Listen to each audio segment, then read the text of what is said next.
Welcome to this talk organized by the English Department on its 60th anniversary. We are really glad to have Pamela Raraz, a graduate from our institution, right? Now Bettina Rolón, teacher from our department, is gonna introduce her formally. Bettina. Bueno, gracias. Yo les voy a hablar en español. Bueno, tengo el gusto de presentar a Pamela. Pamela Raraz es profesora de inglés, egresada del Instituto, como dijo recién Gaby, magíster en enseñanza del inglés como lengua extranjera por la Universidad de Jaén. Tiene una extensa trayectoria en la enseñanza en escuelas secundarias y en educación mediada por la tecnología. Ha presentado en diversos congresos nacionales e internacionales y coordinado cursos y capacitaciones en uso de TICs. En este momento se desempeña como jefa de departamento de comunicaciones en la Escuela Secundaria 12, como docente de inglés en escuelas secundarias de la zona y como docente de estudios interculturales en inglés, en la orientación lenguas extranjeras de la Escuela Secundaria 12 y en la Escuela Normal Superior de la UNS. Particularmente la considero una docente creativa y realmente comprometida con la educación. Su pensamiento lúcido y crítico siempre moviliza reflexiones. Pamela es una persona a quien quiero y admiro mucho y le agradezco de todo corazón que hoy esté acá con nosotros.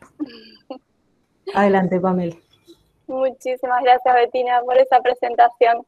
Realmente la admiración es mutua y más de una actividad termino pidiéndole ayuda a Bettina.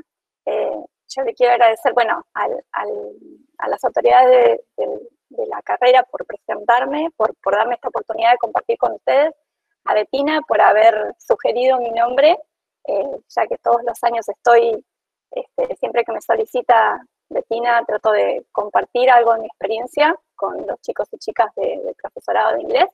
Así que bueno, let's get started. Let me share my screen.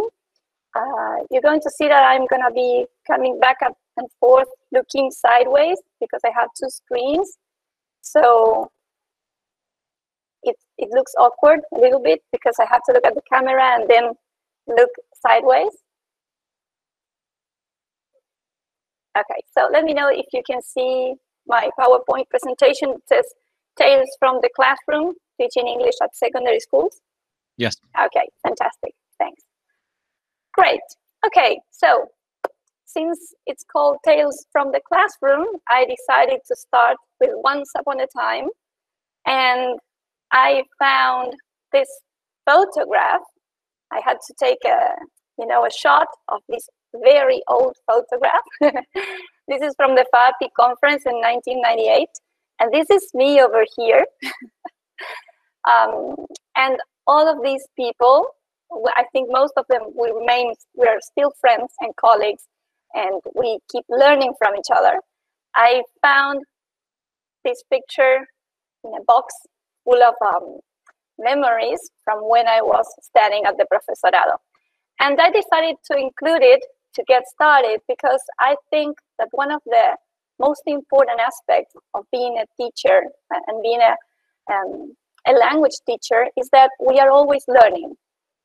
We are teachers, but we never stop learning. And that's, for me, it's one of the most important lessons. I am mortified to think that anybody who was my teacher or my phonetics teacher might be listening to this to this meet because really I have never been an A student, I've always been average, right? So, and I try to keep learning and challenging myself. So I think if anything, if you want to take one thing from this talk, is that we have to remember that we are always trying to become better teachers, yes? So this talk was framed within the Ingresantes, 4 Ingresantes of the profesorado, by the first year students. So if that's the case, I would like to know, actually, you can type on the chat if you are on first year, second year, if you're almost finishing, right? So I can have an idea of the people who are listening to me right now.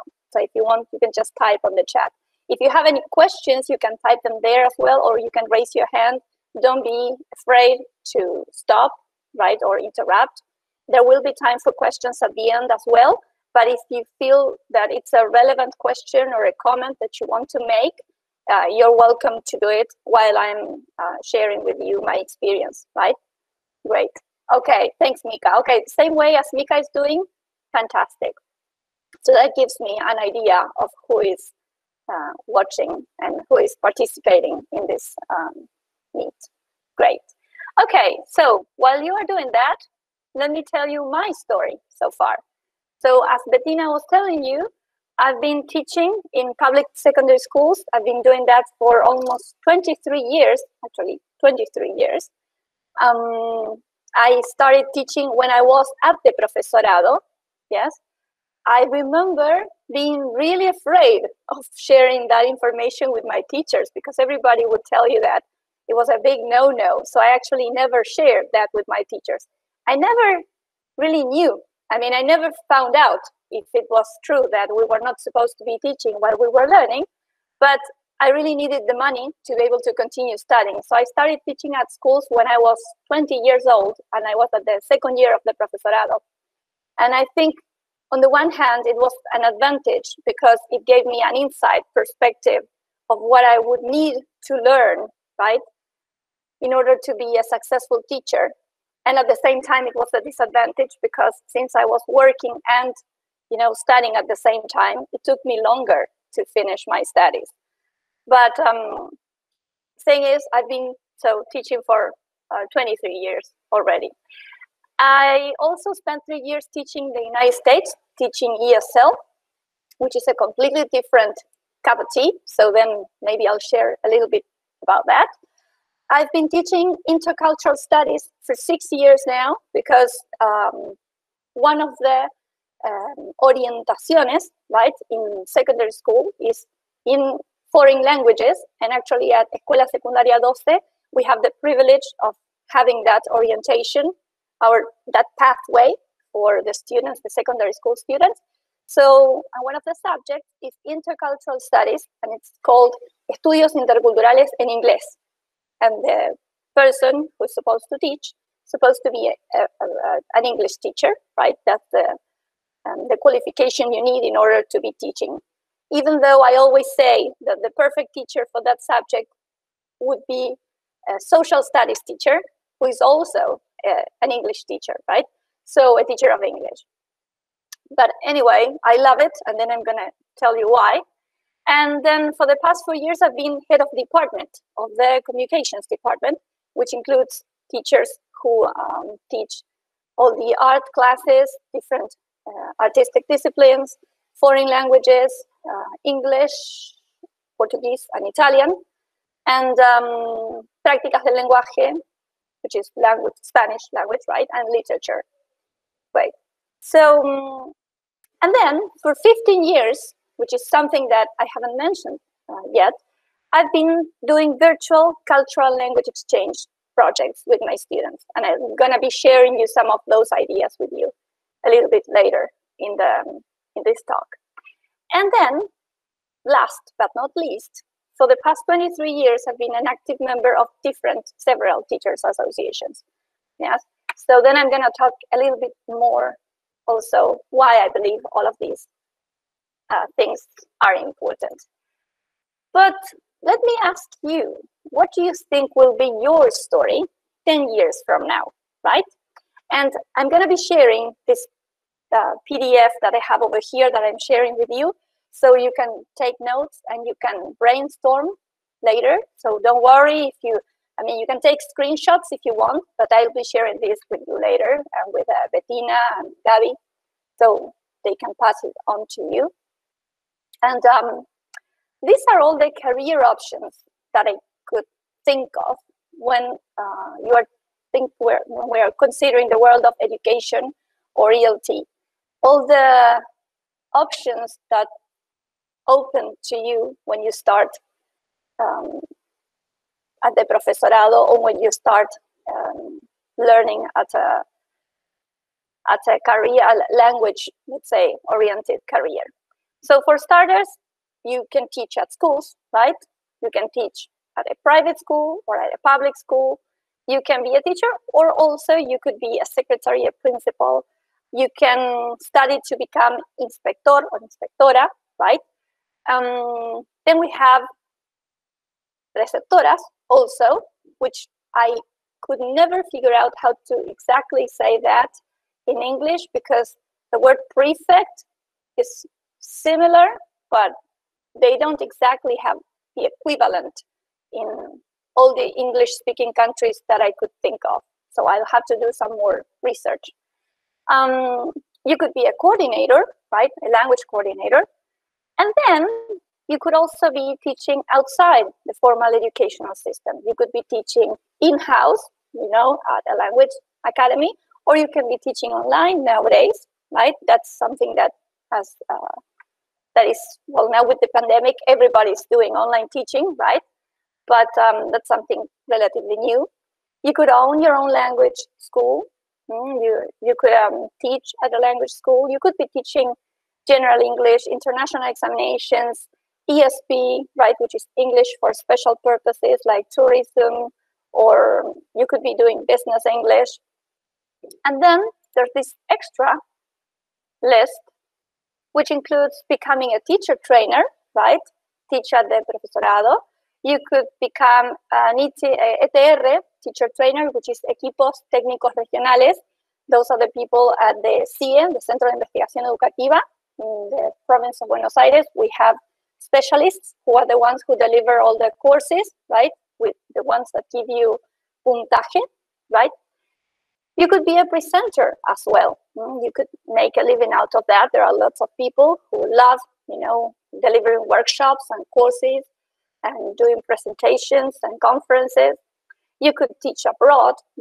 Nowadays with with COVID-19, it's a bit hard to travel, right? But that's also a possibility.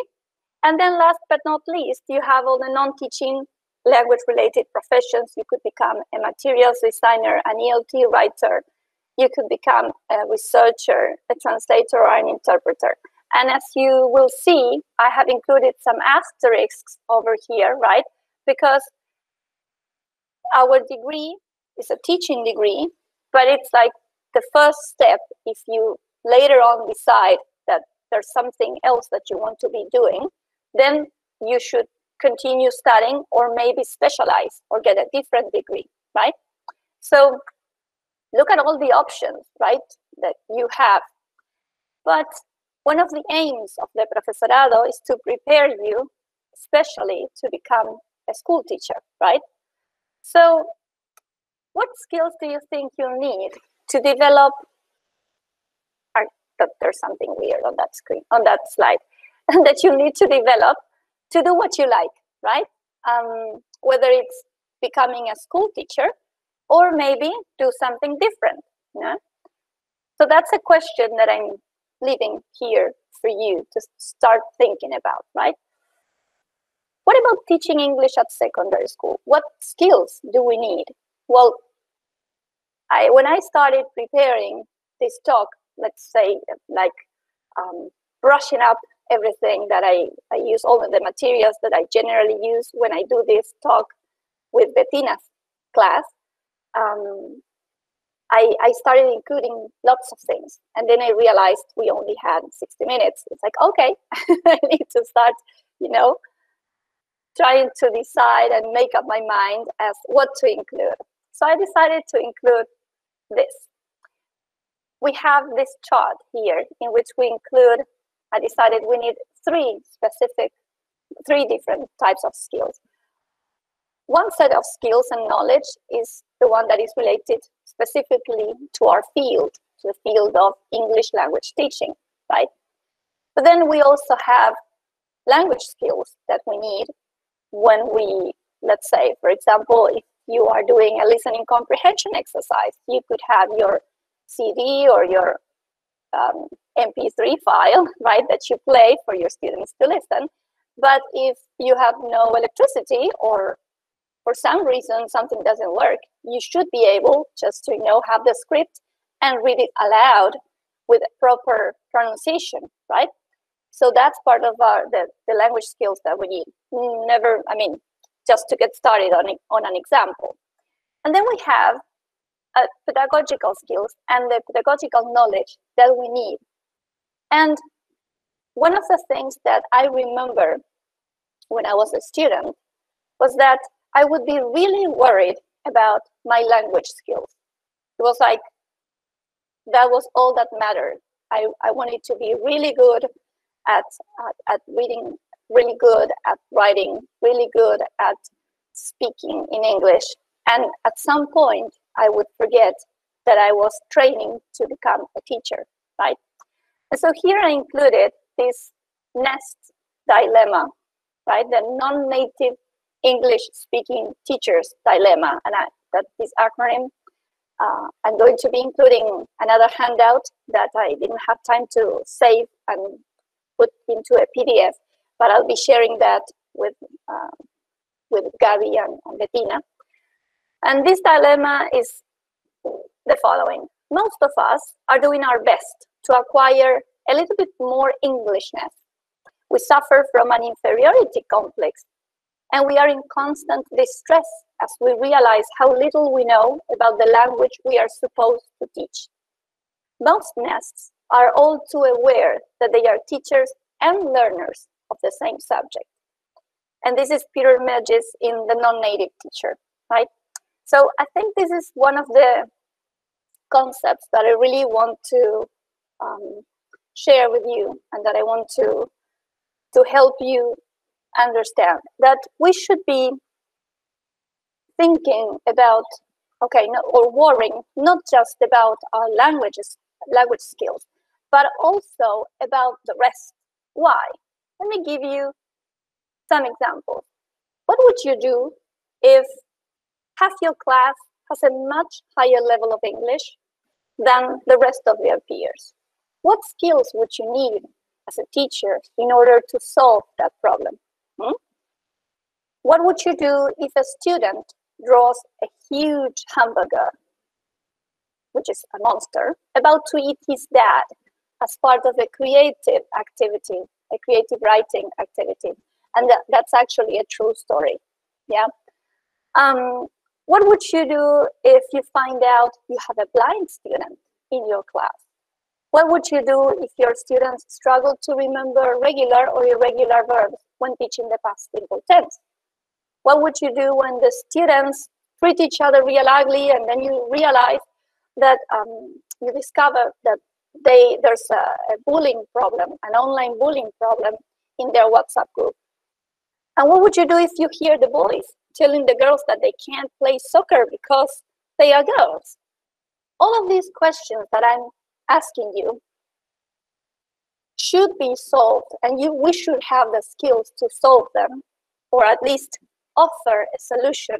I don't know if we are able to solve them, but offer a solution, right? Through appropriate planning, right? So when we are teaching at schools, when we are teaching English at schools, English is an integral part of our students' education, right? We are not just teaching a language. We are helping our students become citizens, become more complete, right, in a way. So our lesson plans should consider that. And all of these questions that I've been posing here, yes, we should be able to, or we should try, I don't know if we should be able, but we should try to tackle them through appropriate lessons and appropriate planning.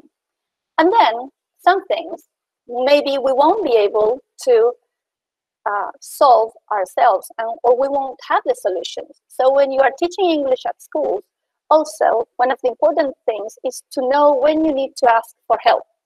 So let me come back to this slide.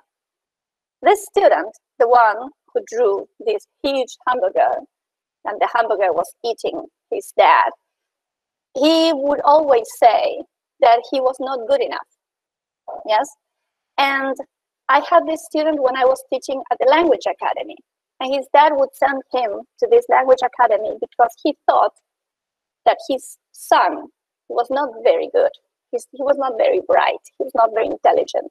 So instead of going to Cultura Inglesa, he would go to this other language academy. But his sister, who was bright, according to the dad, then she would go to the Cultura Inglesa. Now, since I was at the language academy, there wasn't much that we could do about it. But if you are at school, then we should all know that there's a group of people called Equipo de Orientación Escolar, el EOE, that's what generally we call it. And you have to get in touch with them and tell them, hey, we have this situation, see what you can do about it. Yeah. So sometimes, even through a typical task, like a creative writing task, we detect things, and then we need to be aware that we are educators and that we should be helping students. Yeah. And then there are other things, such as this thing about students struggling to remember the past simple, regular or irregular. We used to have a subject called History of the English Language. I don't know if you have that subject anymore. You don't, right? Because I'm too old. Nope.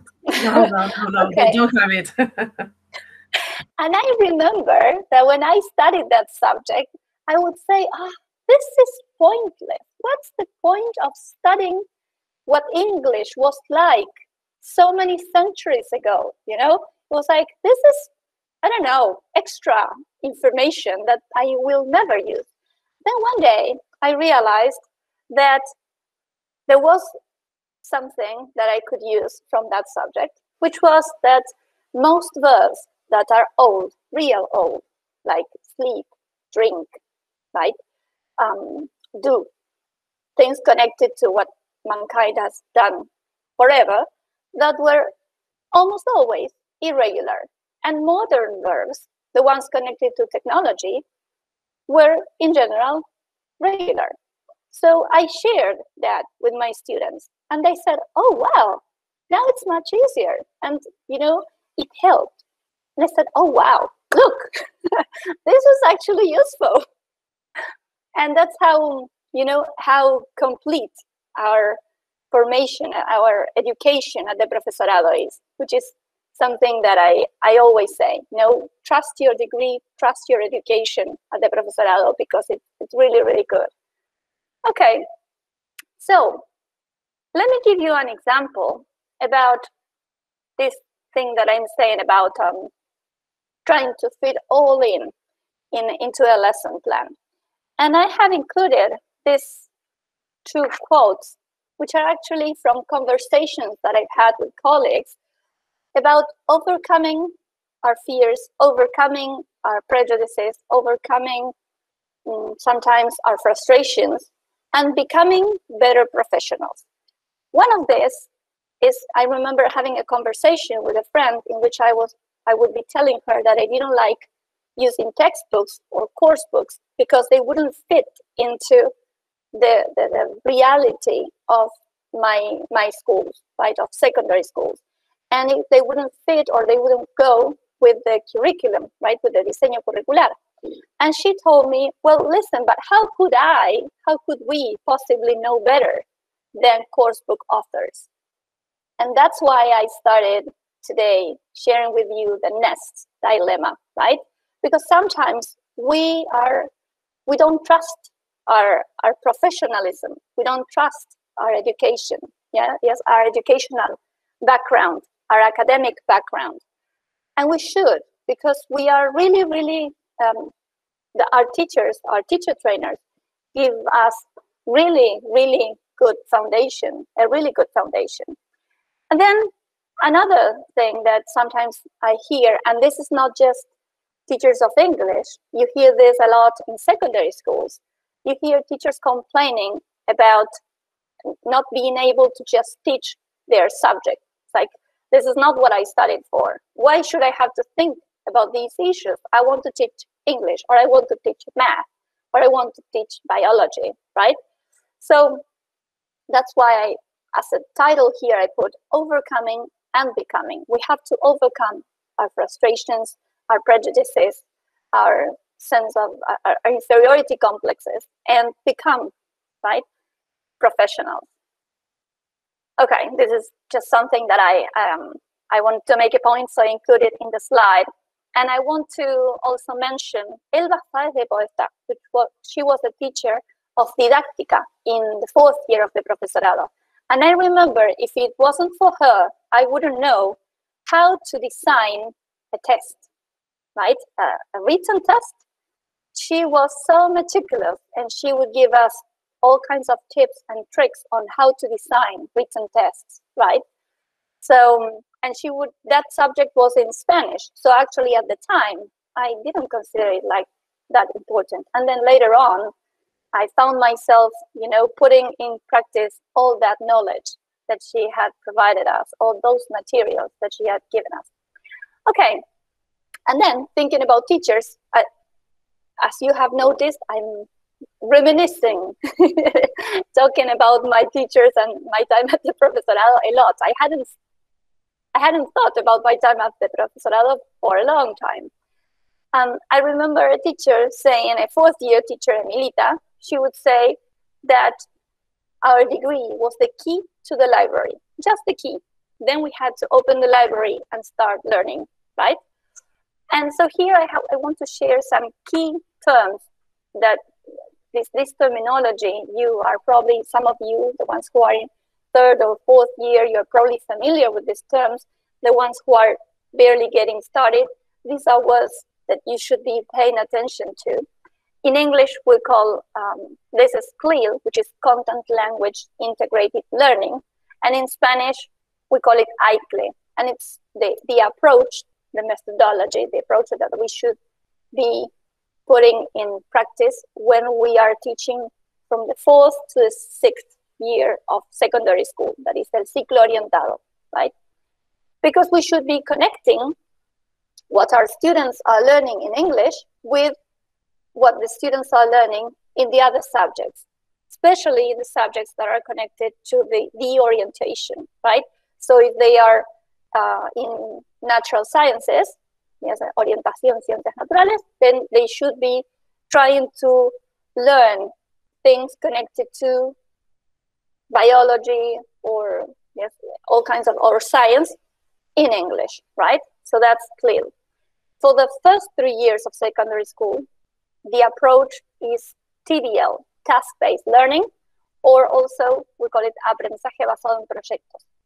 And in the past 2 or 3 years, there's been a lot of talk about saberes integrados, which is just, let's say, a turn of the screw. It's just a little bit more going into this idea of not working on your own, of working as a team, which of course is very difficult when you are maybe working at 5 or 6 different schools.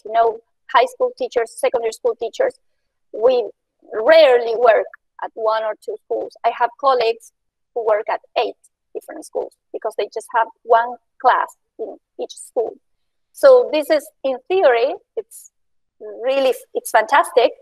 It would be fantastic to be able to work this way, but sometimes we are not able to do it. But I think we always have to try, right? We need to keep in mind that this would be the best scenario possible and try to go in that direction if we are trying to do the best for our students as well. And last but not least, we have the Educación Sexual Integral, the ESI, which is something that everybody should be working with at secondary school and at primary school, right? Because there's a law. And this year, for example, in our plans, we have been asked to specifically include, right, which topics we will be dealing with, and so we need to be familiar with the laws and with the curriculum that we have concerning integral sexual education. So I'm going to give you an example of an activity or a lesson plan that I've shared with my students. I think it was yesterday we did this activity. I've done it a couple of years, right? We've been doing this unit, this lesson plan for 2 or 3 years. But yesterday, I think we finally were able to have a successful debate in English with the class that I had yesterday. So we have a unit on advertising and marketing. This class is a 5th year class. Like, they are 17-year-old students, and so for the past 2 months they've been learning all the vocabulary and and they've been doing reading comprehension and writing and listening, all concerning all in the topic of advertising. So yesterday we watched a video which I'm going to try to share with you. Let me see if I can share it. I don't know which screen I will be showing. And we'll just, it's not very long, it's quite short. And let me see if I can share with you the video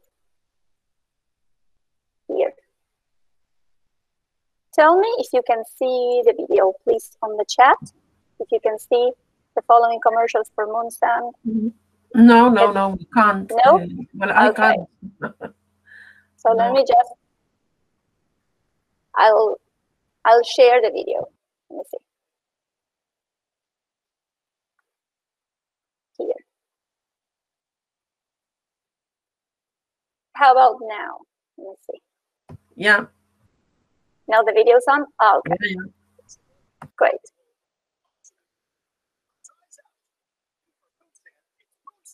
So I'll just leave the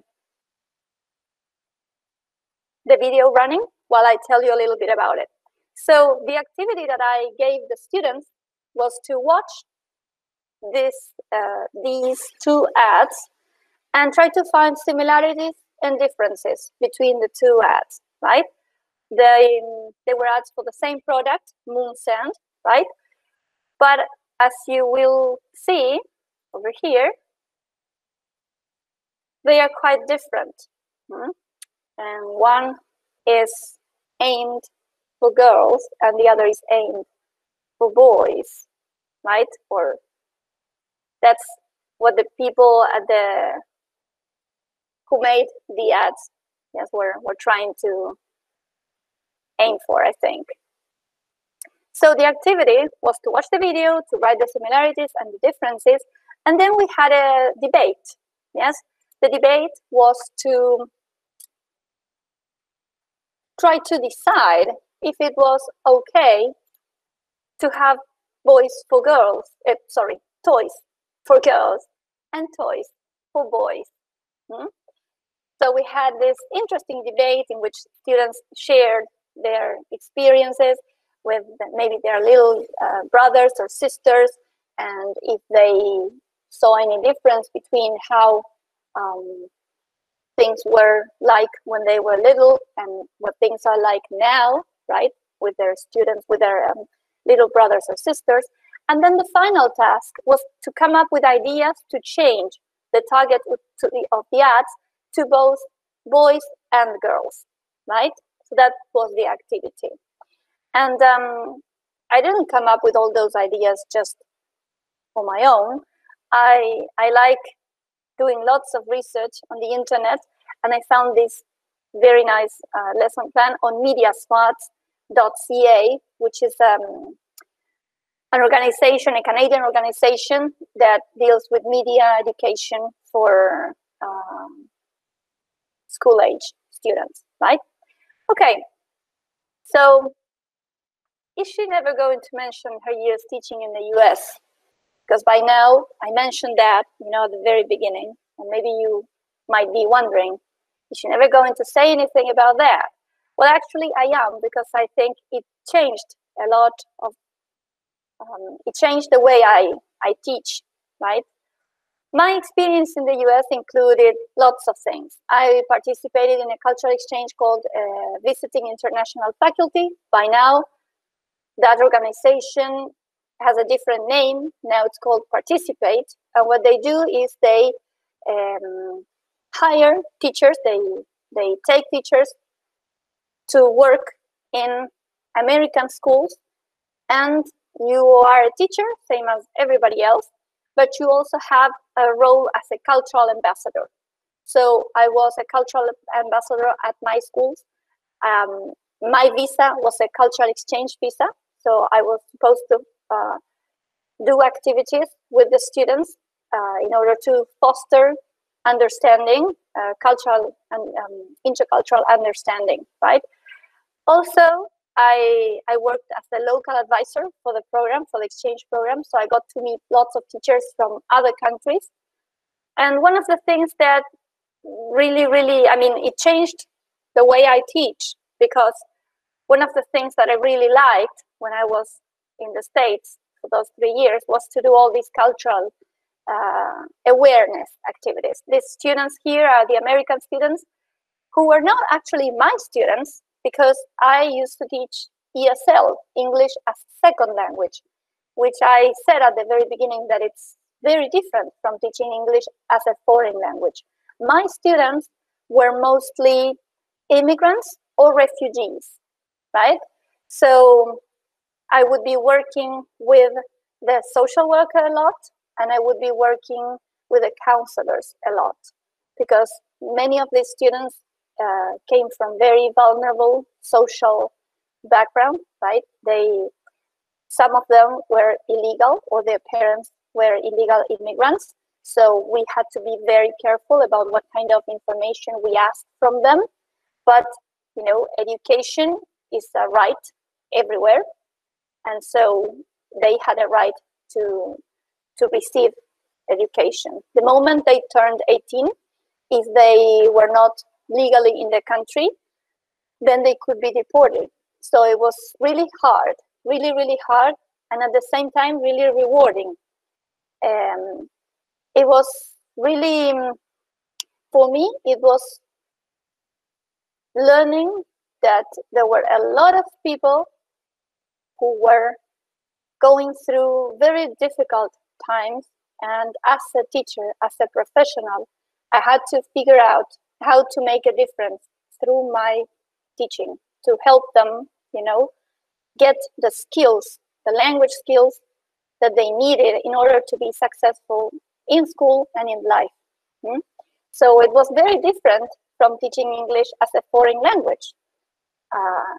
So I had these two things going on, right? I had my students, my ESL students, and also I had my cultural, you know, ambassador role. And then there was this third role, which would connect the both of them, which was trying to act as a bridge between the American students, right, and my students, and my ESL students. How to help, you know, the community, try to not to be so prejudiced against, you know, refugees or immigrants, and then at the same time trying to help my students get the language skills that they needed, and at the same time preserving their cultural identity, because that was something that I also learned when I was teaching, and I learned a lot from my students, which was they wanted to learn English, but they didn't want to stop being Nicaraguan. They didn't want to stop being Chinese, or they didn't want to, you know, they wanted to preserve their cultural heritage. So it was really challenging, and I learned a lot. So what did I take from that experience? I chose this quote by Terry Pratchett, who is an author that Andrés Caldironi introduced to me. Andrés and I used to, yay, yeah, absolutely. I had to include him somewhere. Coming back to where you started is not the same as never leaving. I came back to Argentina, but it was never the same, right? I came back teaching at secondary schools, and it was part of my, you know, part of the cultural exchange visa. Yes, it's that you have to come back and you have to give back. And so that's what I did. I came back and I started doing cultural exchange projects with my students and some other students. But we couldn't just I discovered that I did not need to just do projects with a school in the United States. I could work with other schools. And so when I was doing my master's degree, I did my final thesis for my master's degree on telecollaboration, on doing virtual exchange projects, language and cultural exchange projects. These are my students who are eating peanut butter, which I brought from the United States when I came back. So they are trying that and saying that it's not that good. And then the students in the United States would be eating dulce de leche. And then, so I started doing all these online culture or language exchange projects. This is a project from 2011, I think it was. And I did it through the iEarn network, which is an international organization of teachers. It's an NGO, and you can get together with teachers from all over the world and arrange, and work in pairs or in groups on different projects. And in this case, it was a global food show and tell. We prepared PowerPoint presentations and videos to share with our Taiwanese students, and the Taiwanese students did the same with us. And these are my students and the students in at the Taiwanese school. And then I have also done tandem projects in which we pair up with Spanish classes. So they learn Spanish from us and we learn English from them. And in those cases, fantastic. Okay, so in those cases, then we would involve the teachers from Prácticas del Lenguaje or Literatura, from Spanish, and they would also try to help students participate. Okay, so to wrap up, and they all lived happily ever after, did they? Is there really an end? So I have to finish up with telling you that for me, there is no end. We continue learning and we continue trying to become better professionals. And to be able to do that, there's a lot of help out there. For once, you have teachers' associations. I have included here 5 very big and important names. One is TESOL International, and it's an international organization of teachers of English, which started in the United States. And then you have IATEFL, which is the counterpart, which started in Britain, right? In Argentina, we have Artisol, but Artisol, I'm not a member of Artisol because mostly everything that I've seen from Artisol is connected to business English. So since I mostly work in secondary schools, I didn't find a need to become a member of Artisol. But you can become a global member of TESOL International. You just need an international credit card, but it's not really expensive. I think it's $50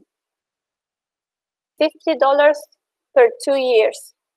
I think the membership, something like that, and it's really, really worth it.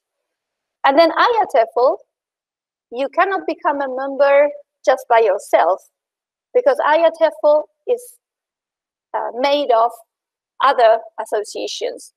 FAAPI, which is the Federación Argentina de Asociaciones de Profesores de Inglés, is a member of IATEFL. So if you are a member of FAAPI, you are a member of IATEFL. How do you become a member of FAAPI? By becoming a member of ANAPI, an Asociación de Profesores de Inglés. In Bahía Blanca, we are very lucky and we have our own association, which is APIB, Asociación de Profesores de Inglés de Bahía Blanca, right? So I'm just going to leave all these names here so you can think about becoming a member of this association. And why? Why should you become a member of a teacher association? Well, there are many things that you can do. You can become a member of Webheads with TESOL International, which is a group that gets together in January and they deliver free courses. You can attend the FAAPI conference with a discounted fee. You can get scholarships there's a lot of networking going on. You can learn from your peers, and you can become a member of different special interest groups to study, right? Okay, so I think that's pretty much it. And I'm gonna be, okay, and yeah, then I'll be leaving that for the last minute if I have a chance. So I would like to listen to you now. Which questions would you like to ask me?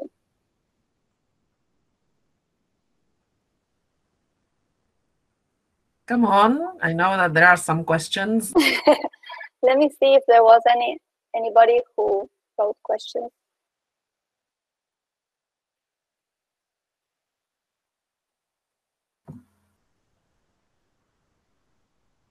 Don't you have any questions? Nobody. No, nobody wants to ask. Or maybe if you want to write them in the chat and we can read them, it's the same thing.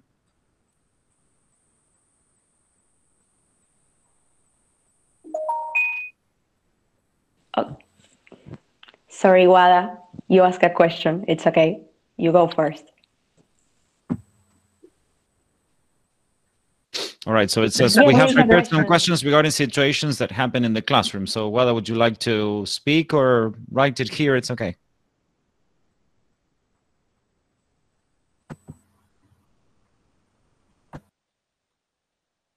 Maybe she's typing already. Mm-hmm.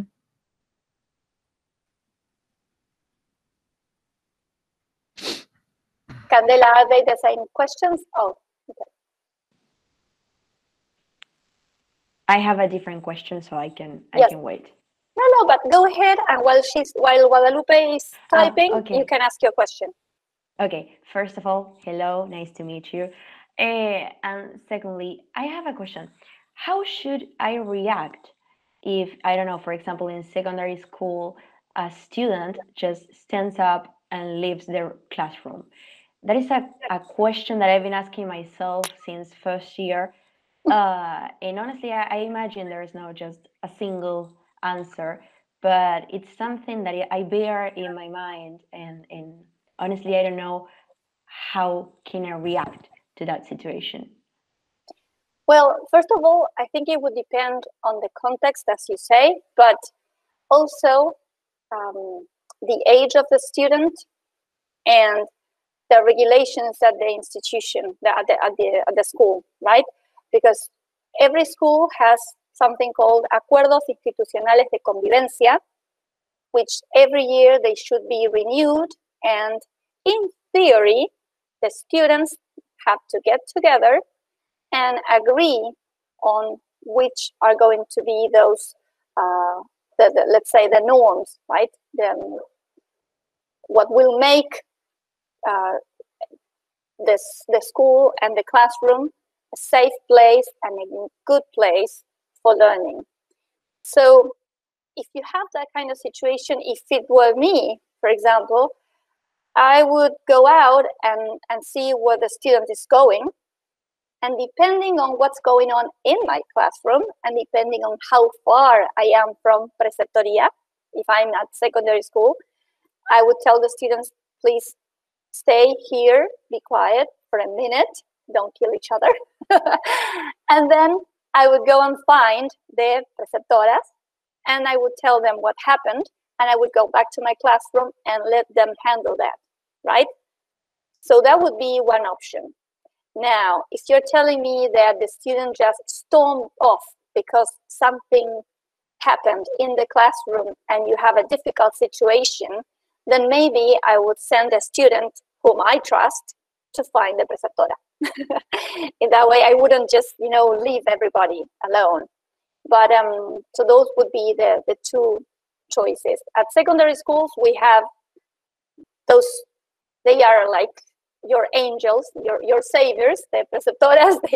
They can really, really help you. And whenever you see that there's something going on, you should go to them and ask them, listen, I had this happen with so-and-so. This student reacted in a different way, which, he or she was, I don't know, off character. They were doing things that they generally don't do. And sometimes that helps you prevent things from escalating. I think that's also important, and I think that's just experience added to knowledge. If you are well prepared, if you know if you know what you're doing in the classroom regarding how you're teaching and everything, and you are taking into account the students and keeping them in mind, most of the times you can prevent things from escalating and students storming off the classroom. Did it happen to you or someone you know? Someone I know, and since that moment onwards, I've been absolutely worried about it. But yes. Thank you. It was really worth it. Thank you. No, you're so welcome. Thank you for your question. Okay, so we have another question here, Pam. How can we deal with situations of bullying in the classroom? Well, actually, last week was the Semana de Convivencia Digital. And in March, I think it was, that's also why it's very important to know the calendario escolar. In the calendario escolar, there are always tips and information on how to deal with this kind of situations and which people are the right people to go to if you have problems of this sort.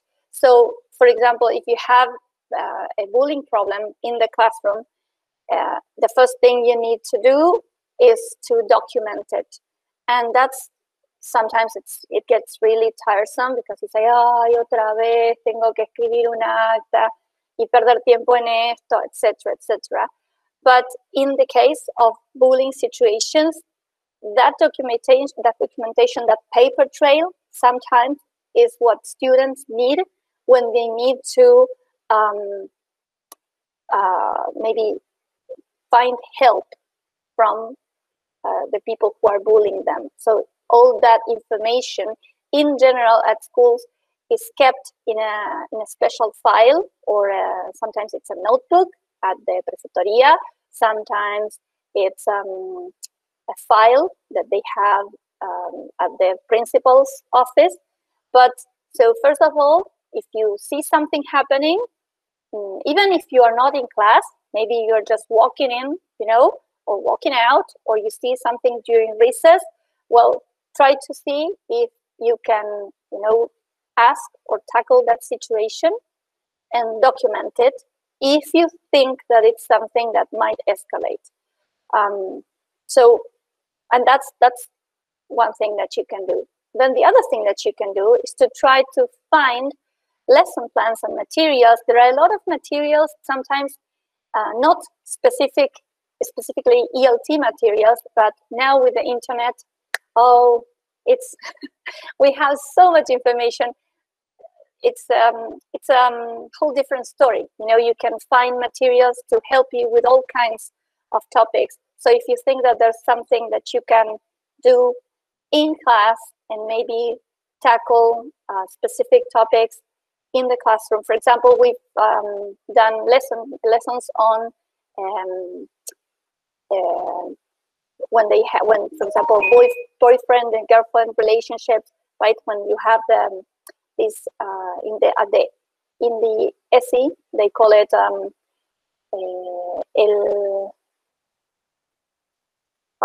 I forgot the name. When they say el amor romántico, Bettina, maybe if you are there, what's the exact... Sí, los mitos del amor romántico.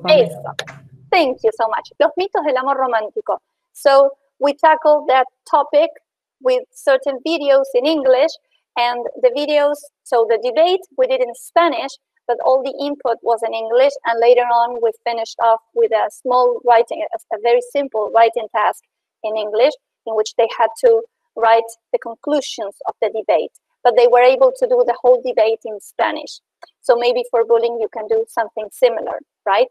So as you can see, there are many things that maybe when you think just about it's not the ELT world, it's not the EFL world when you are teaching English at school. Okay, something else. If you have any other questions, please raise your hands. In the meantime, I just want to say one more thing, which is don't forget to ask for help. It's not. It's. There are some very questions important. here. Pame, Guadalupe has just sent me the questions by WhatsApp, but the Great. point is that I need to enlarge because I can't see clearly. Okay. Let me see. The first one is the one about bullying. What can we do if students do not understand limits? Okay, so discipline is a big issue. Yeah. Discipline. You know, when I got started at when I started working in 2001 and 2002, we did a study group, a special interest group at ABIB, which was called Discipline and Motivation in Public Schools. So it's something that really worries everybody when you first get started. It's very difficult when you are a new teacher also. Some students think that just because you are young, you know, maybe you won't know exactly what to do. And I mentioned discipline and motivation, right? Because one of the things that one of the conclusions we came up with after doing a whole year of research and trying to put things in practice in our classrooms was that if we tackled motivation first, if we tried to motivate students first, then we had less discipline issues, and we had less problems with limits, for example. Yes. Once you have made your let's say once you have your acuerdos de convivencia at school clear, then you need to be coherent and enforce them, right? And sometimes it's hard if you're working at several schools to remember which school has which agreements. So that's very important that you keep track of which agreements you make with which acuerdos de convivencia are kept at each school. Another thing that I've used and that I think it's a successful strategy is to stop and try to ask the students, why are they behaving like that? Is it something that happens only in your class? Does it happen in every class? Does it happen only in the morning?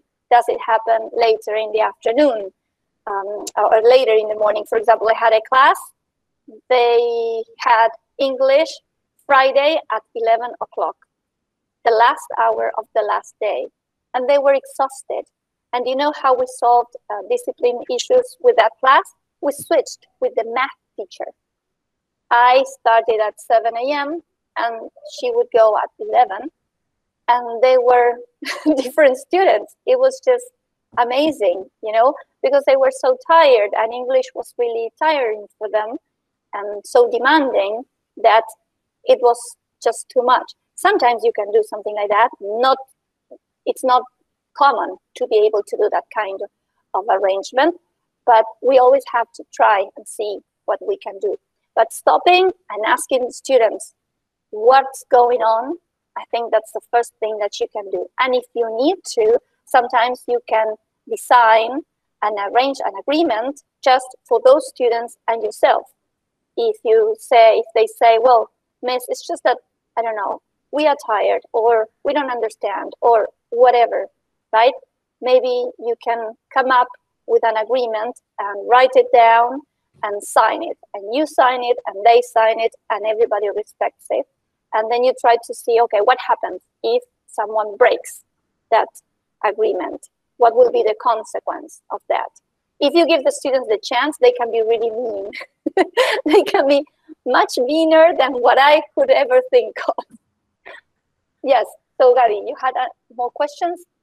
There are more questions. The point is that maybe we should be finishing, but I'm going to ask the students to choose at least, because I don't know which one. I mean, okay. I could read any of them, but I don't know which is the one you would like to get an answer from Pame. That's okay with me. Shall I go to any of the other questions? Well, one of the questions is, this, taking into account that, well, they are young, yes, the students are young, and sometimes there is little age difference, yes, between teachers in the case of, well, of these students who, for instance, fourth year students who next year might be teachers, and students at secondary school might be almost the same age, right? Yes. So how can they gain respect? What can they do in order to be respected by the students at secondary school? Well, first of all, I would tell you to use that to your advantage. You know which songs they like, you know what music they listen to, you know, because you share so much. So use that information to your advantage. And second, show off. Show off how much you know, show off your skills, your language skills. Try to see, to gain their respect by telling them, okay, it's not a matter of age, it's a matter of education. So this is what I studied for, this is all that I know, and I know all of this, and I can help you, learn. And here's also, when we think about ourselves as non-native English-speaking teachers, if you think about it, you are also an example of a very successful language learner. So use that to your advantage, right? Say, okay, listen, this is how good I am. So let me try to help you become better at English, right? Because I can do that. So I think, it's two ways. On the one hand, you can say, listen, I understand you. We are on the same page on some things. So let's listen to some songs, and then I can prepare some activities for you to understand what the song is about, for example. That way, you are sharing, and at the same time, you are showing them that you and them, you are not at the same level. You are a teacher, and they are your students, and you are there to help them. And I have just noticed that I have an ex-student there. Daniela, is that really you? Are you my Daniela Soruco? She used to be a student. I think that's the same Daniela. Yes, hello, Daniela. She used to be my student at Pradere, right? So I'm still teaching there at Pradere Secondary School. Oh, Congratulations, Daniela. Yes, I've heard about you. Your brother has told me about you. okay, all right. Well, last question. Yes, Pame, what can we do to motivate students when they misbehave, when, well, they don't find anything, yes, that really attract them and misbehave? It's hard. Yeah, Yesterday, it's really a question that might have, yes, plenty of answers depending on, but, well, this is a question that the students have written, so I have to share it. It's fantastic. It's fantastic because, after 23 years teaching, I still struggle with that. And I was actually, yesterday I was with a class, those students, they were behaving like it's cool not to participate in class. That was their attitude, right? Like, it's cool to roll my eyes and to say, oh, this is boring and I don't know any English. Yo no entiendo nada. So it's like, okay, what should I do? And sometimes what I decide to do is to tell them, listen, I cannot make you learn. There's this old saying, that you can, well, actually I'm going to say it in Spanish because I don't know if there's an equivalent in English. Probably Andres will know an equivalent in English. Podés llevar una vaca al agua, pero no podés obligarla a beber. Yes. So it's not a cow. It's it's a horse in English. Okay, thank you, Andres. And that's what I tell them. It's like, listen, I can come and have all these fantastic activities and games and songs and all kinds of things. but I'm not gonna turn myself into a clown. We are still learning. So you can either choose to participate or not to participate, and acknowledge that. I always tell them, listen, I respect your choice. If you don't want to participate, respect other students' choice to participate. You can just, doodle on a page. You'll have the grade that action, deserves, let's say. So, and it's okay. I bear no grudge. It's fine. You don't want to participate. You're not motivated. Today is a bad day for you. It's okay. Just let everybody else work. And then if that continues, you can go to the AOA and ask them, listen, what's going on with the student? They never participate. Is there something going on? Well, thanks a lot, Pame. Thank you for inviting me. It's been a wonderful, wonderful talk. Yes, thank you for sharing your knowledge, yes, of secondary school, teaching and learning, yes. And, well, it's really been a pleasure to have you here, right? Thank you for having me. I hope my English is good enough. I was listening to myself. It's like, no, come on. Come on, Pamela. Yeah, thanks, Bettina, also, yeah, for suggesting, inviting you. We know you, of course. Yes, Pame is well known, right? But, well, Bettina, let's say if I'm well known and I'm not notorious, then I'm happy. All right. Thanks a lot, Bettina. I don't know whether you want to close, say something. ¿Querés decir algo para cerrar, Bettina? Bueno, no, simplemente muchísimas gracias, Pamela. Creo que has trabajado todas estas cuestiones que desde las materias de fundamentación, desde pedagogía, desde didáctica, desde educación y diversidad, trabajamos, y que vos lo puedas revalorizar desde tu rol docente en inglés me parece maravilloso y sumamente valioso. Así que muchas gracias. Gracias, Pamela, de todo corazón. No, gracias a ustedes por invitarme, y les dejo acá en el chat, por si lo quieren, el enlace a la presentación del PowerPoint.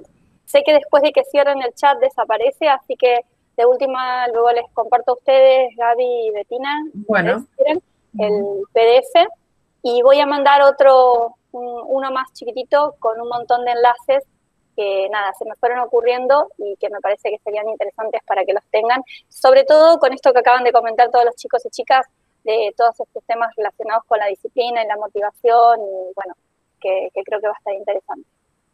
Muchísimas gracias. Nos vemos. Nos vemos. Adiós.